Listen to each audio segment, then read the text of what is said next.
बोरनान असं म्हटलं जातं की सर्वात पहिलं बोरनान हे श्रीकृष्णांचं केलं होतं।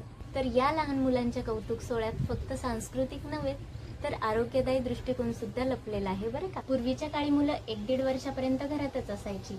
वर्ष पूर्ण झाल्यानंतर समाजात आणण्याचा हा पहिला मोठा सोहळा असायचा। बदलत्या ऋतूशी जुळवून घ्यावं म्हणून बोरं, उसाचे तुकडे, हरभरे, चुरमुरे अशा बऱ्याच गोष्टींचा समावेश या सोहळ्यामध्ये असायचा। आणि पौराणिक कथेनुसार असंही म्हटलं जातं की करी नामक राक्षसाच्या वाईट दृष्टीपासून लहान मुलांचं संरक्षण करण्यासाठी ही प्रथा सुरू झाली। त्यामुळे लहान मुलांना श्रीकृष्णाचं रूप मानून त्यांचं कौतुक केलं जातं।